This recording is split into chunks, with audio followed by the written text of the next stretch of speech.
They say a kingdom's fate is written in the stars, but those who live in the dirt know better. Destiny isn't spun from gold thread.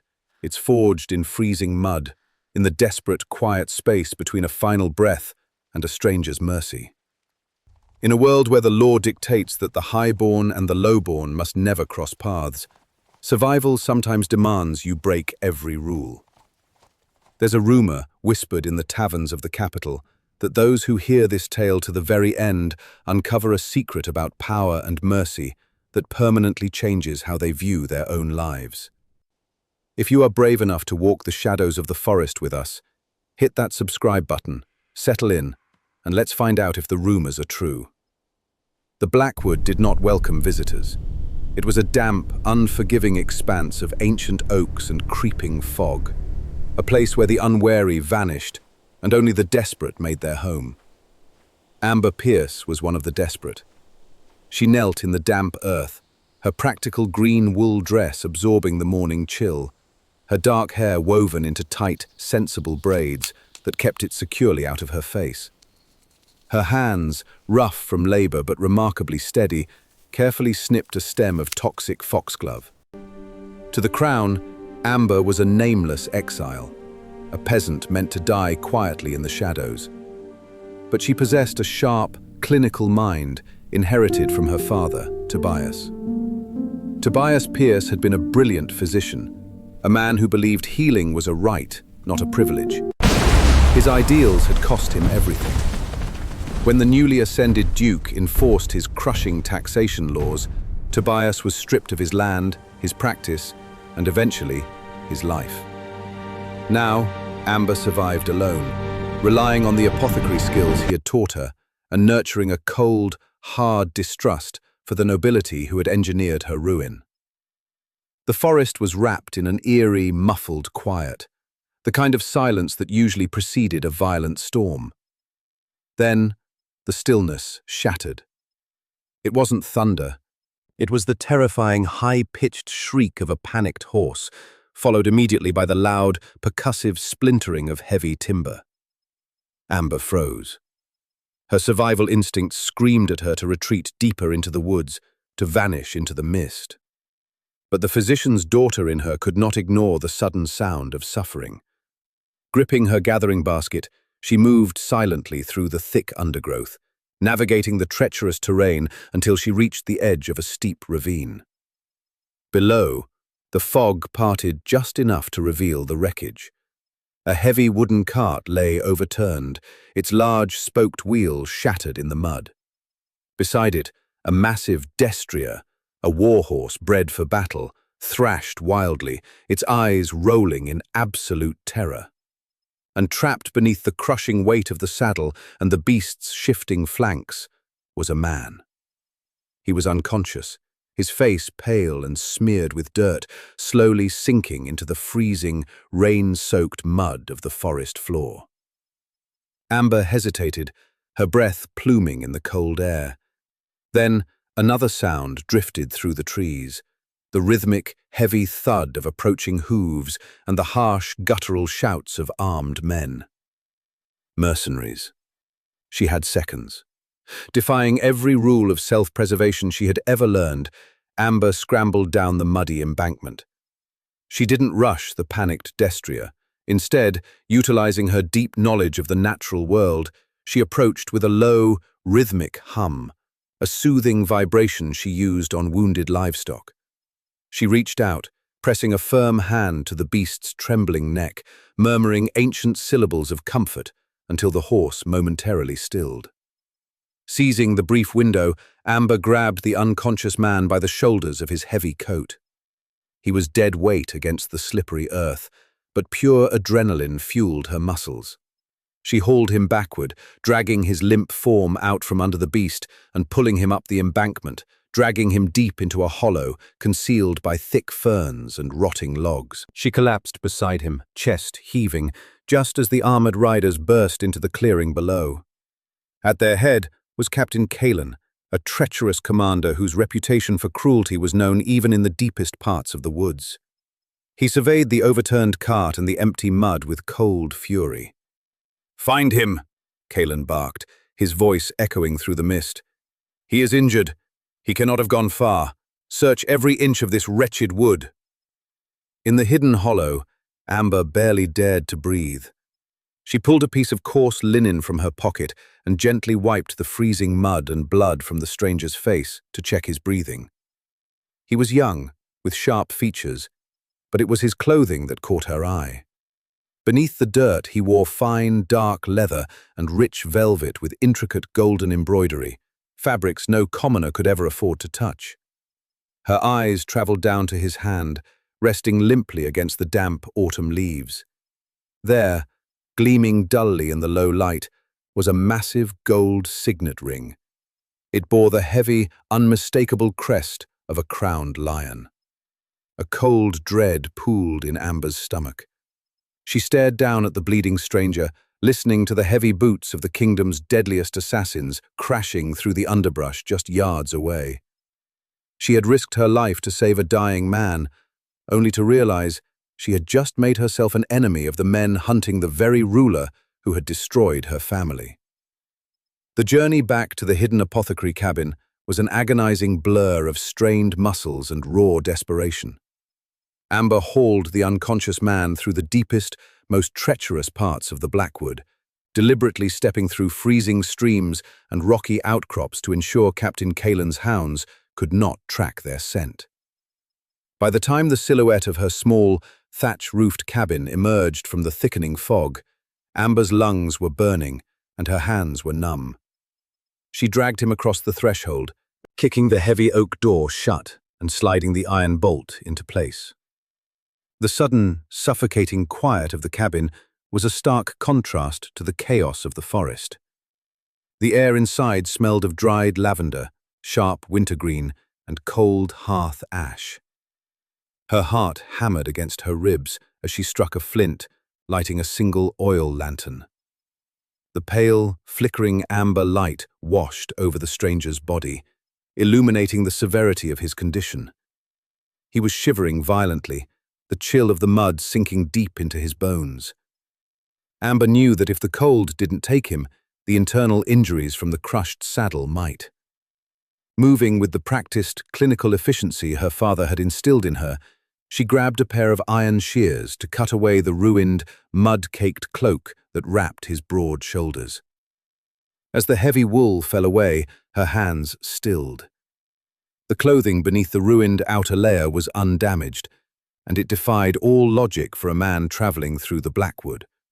He wore a doublet of midnight blue velvet, tightly woven and exceptionally soft, accented by dark, supple leather armor that bore no scratches or signs of a common mercenary's life. The stitching was flawless, woven with subtle threads of silver. This was not the attire of a merchant or a lost traveler. This was the finery of the highest echelon of the kingdom. A cold knot tightened in Amber's chest. She reached for a basin of warm water and a clean linen cloth, kneeling beside him to wipe the freezing mud from his face and hands, searching for broken bones or hidden wounds. She took his right hand, wiping the grime from his knuckles. That was when she saw it. There, resting heavily on his index finger, was a massive gold signet ring. It wasn't just gold. It was an ancient, immaculate piece of craftsmanship. Deeply engraved into the precious metal was the unmistakable crest of a roaring, crowned lion. Amber stopped breathing. The basin of water beside her felt suddenly insignificant. The silence in the cabin grew deafening.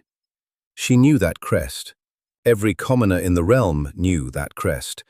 It was stamped on the decree that had doubled the grain tax. It was pressed in red wax on the eviction notices that had thrown families into the freezing winter streets. It was the seal that had declared her father, Amber Pearce, a traitor for treating the poor without exacting the crown's fee. The man lying bruised and helpless on her wooden floor was not just a nobleman. He was Aaron Scott. He was the Duke of the realm. He was the absolute architect of her family's destruction.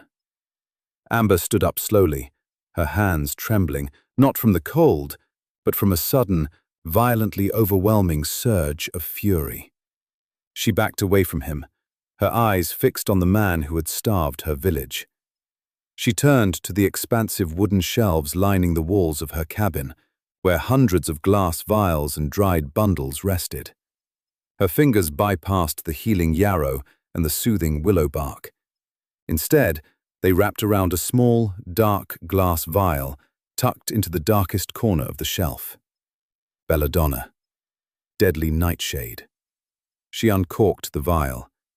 The tension in the small cabin skyrocketed, thickening the air until it was hard to breathe. Amber stood over her oppressor, the dark liquid shimmering in the lantern light. The mathematics of the moment were brutally simple.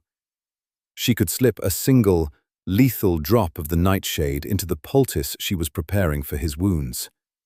His heart would slow, his breathing would stop quietly in the night, and the realm would be free of a tyrant.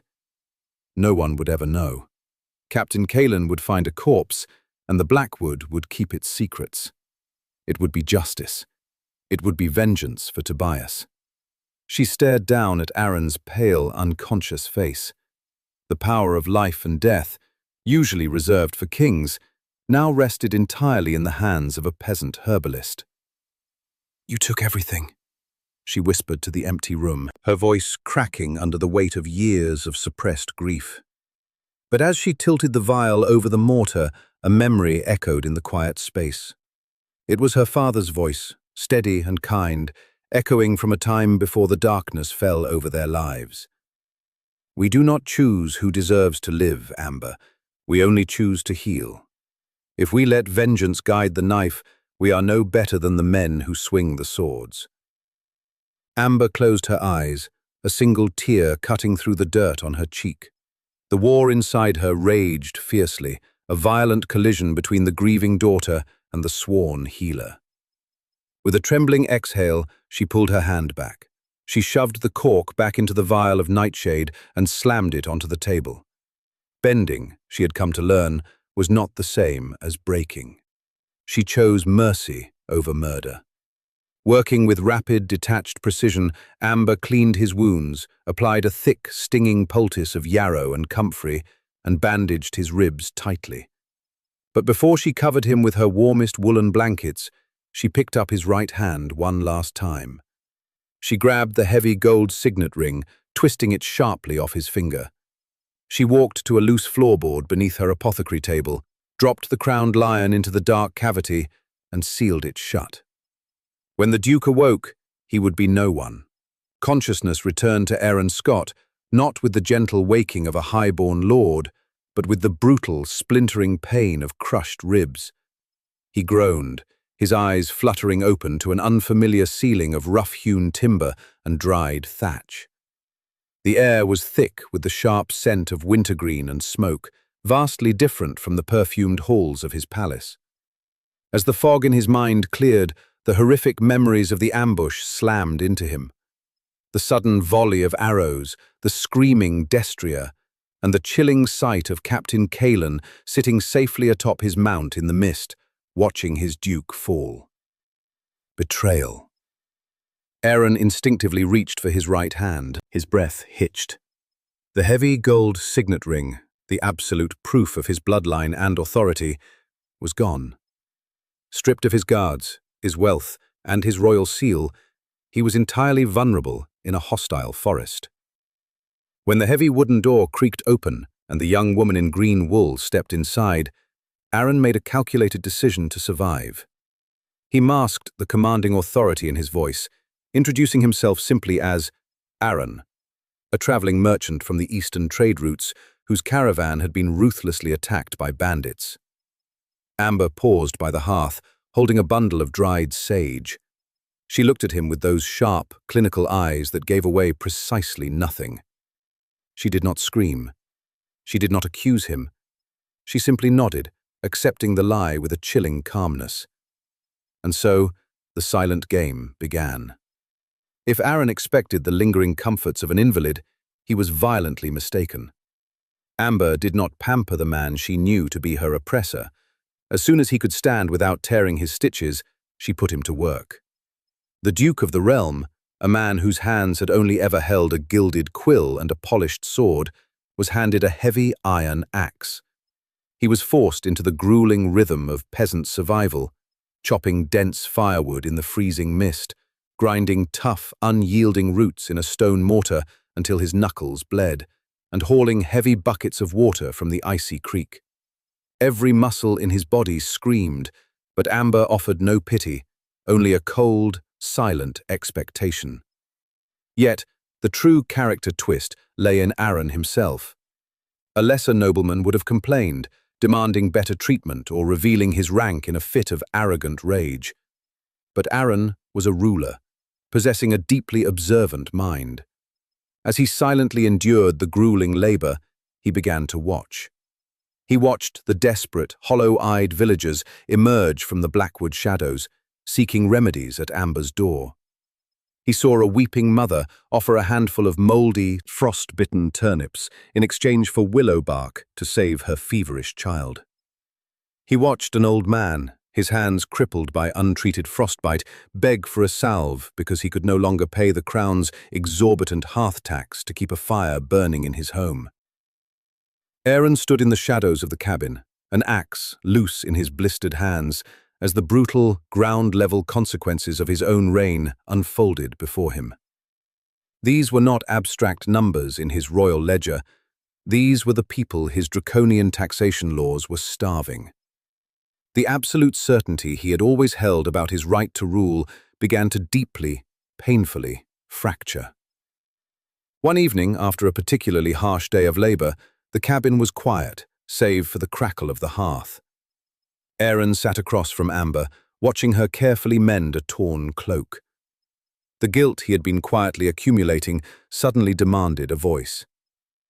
"You have the skill of a royal physician," he said softly, staring into the flames. "Why do you live as an exile in this wretched wood?" Amber did not look up from her needle.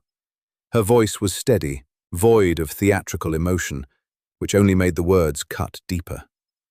She told him the true story of Tobias Pearce. She spoke of her father's brilliance, his mercy, and how the crown's ruthless taxes had stripped them of their livelihood and their land. "He died," she said, her eyes finally lifting to meet his, "because a tyrant duke decided that gold was worth more than the blood of his subjects." The words hit Aaron with the force of a physical blow. The crushing weight of his own legacy paralyzed him. The silence between them grew incredibly thick, charged with the devastating truth he thought he had successfully hidden. Amber set her mending aside. She stood, walked over to a small wooden box resting near her apothecary table, and opened it. She walked back to the hearth, her gaze fixed entirely on him. Reaching into the box, she pulled out the heavy gold signet ring bearing the crowned lion. She dropped it onto the rough wooden table between them. The heavy thud echoed loudly in the small cabin. "I know exactly who you are," she said coldly. The tension snapped. Viewers might expect a duke to pull rank, to threaten her, or to violently demand his property back. Instead, Aaron Scott looked at the ring, then at the woman who had saved him. The weight of his sins broke him. Slowly, deliberately, the most powerful man in the realm slipped from his chair and fell to his knees on the hard wooden floor. He looked up at her, utterly humbled, the arrogance of his bloodline completely erased. "Then teach me," he begged, his voice raw with desperate sincerity. "Teach me how to fix it." The profound vulnerability hung in the quiet cabin, thick and unprecedented. Aaron Scott, the ruler of the realm, remained on his knees on the rough-hewn floorboards, looking up at the exiled herbalist with stripped-bare honesty. He had asked for her guidance, surrendering the foundation of his reign to a commoner. Amber looked down at him, the hardened ice in her eyes finally beginning to fracture, replaced by a cautious, tentative respect.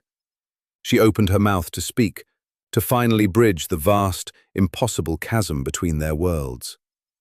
But the Blackwood respected no fragile peace. Before Amber could utter a single word, the ambient sounds of the forest, the wind through the thatch, the distant call of an owl, abruptly died.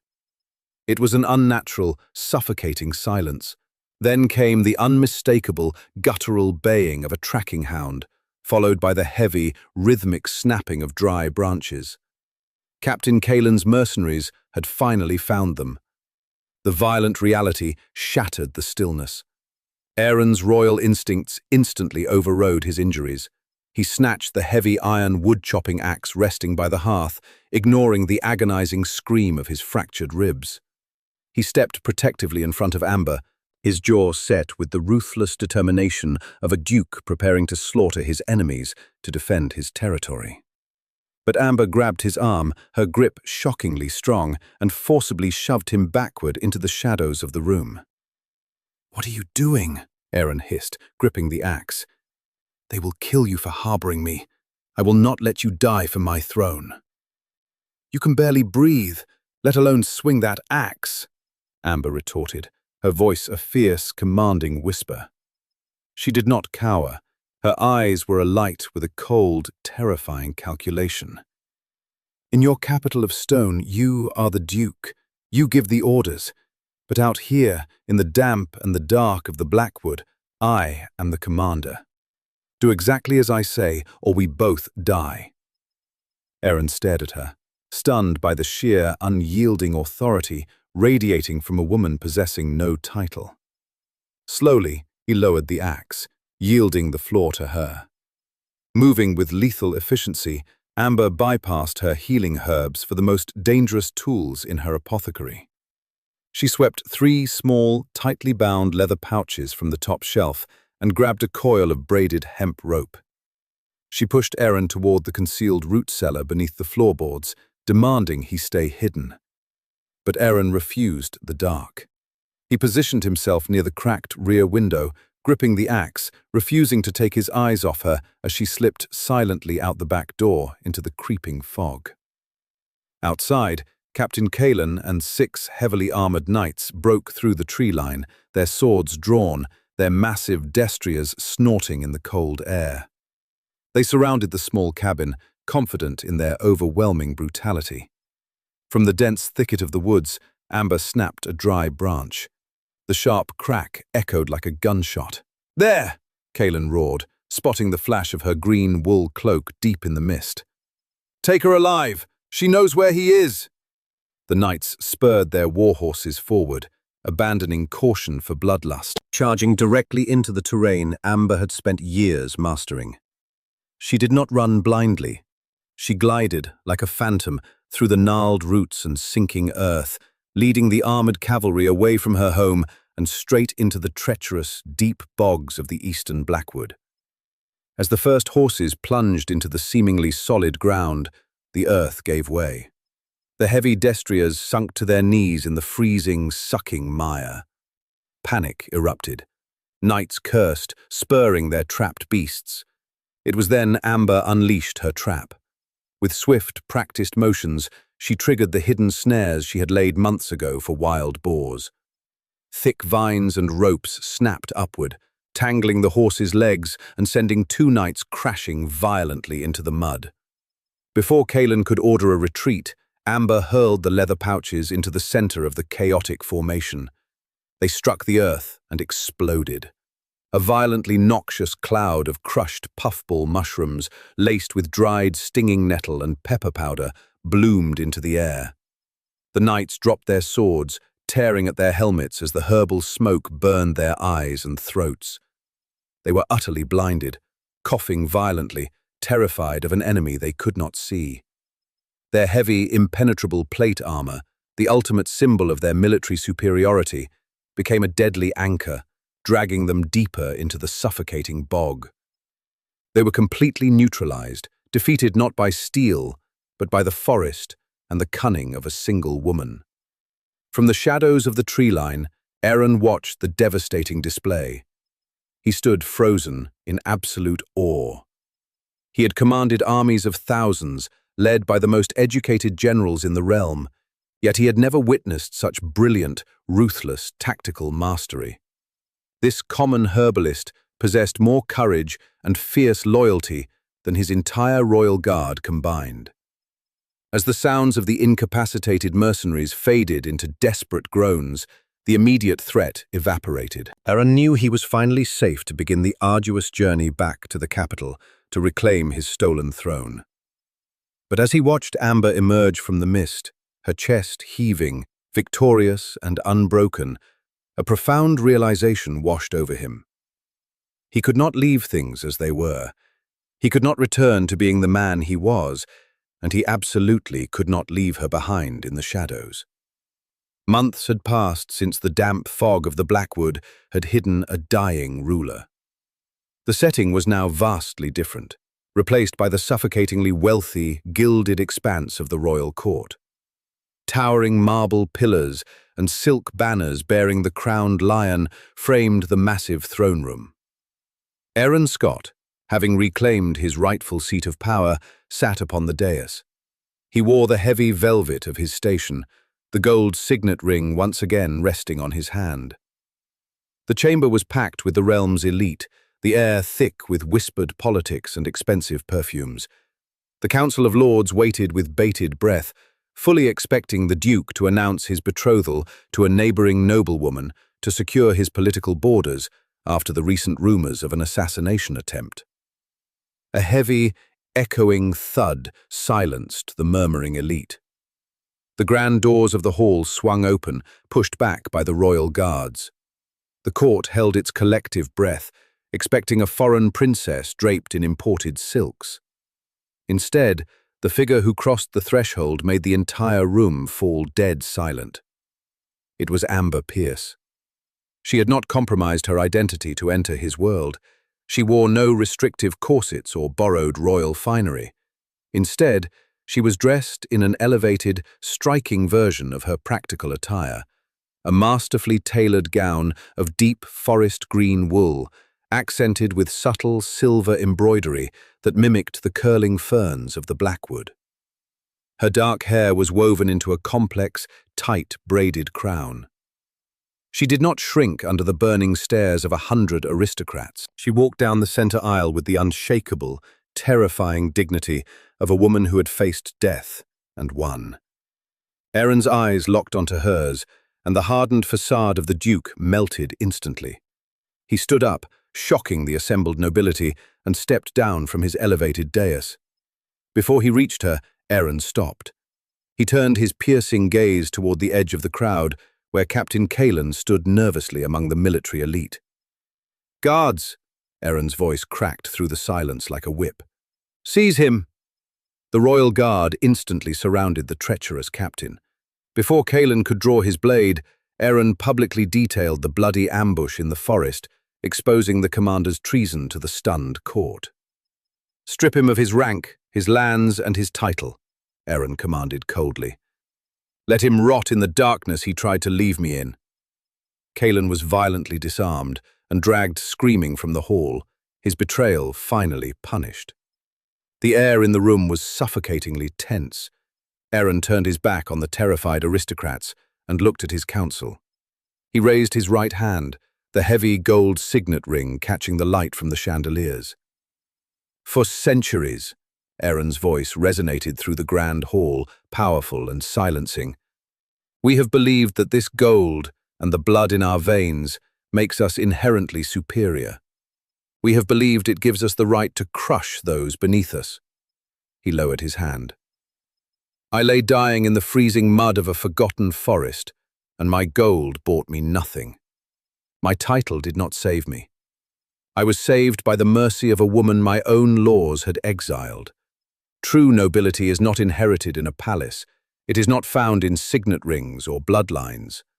True nobility is possessing the courage to heal a broken world rather than bleeding it dry."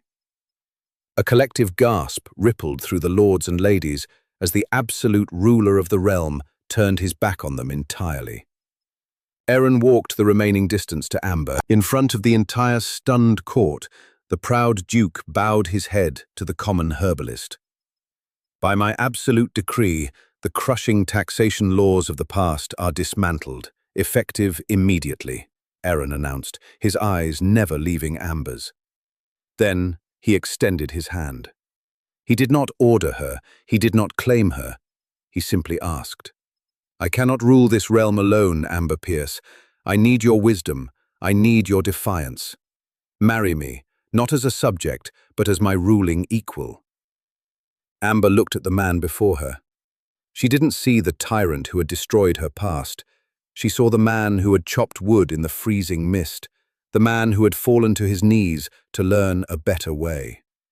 Her autonomy, her strength, and her fierce independence remained entirely intact.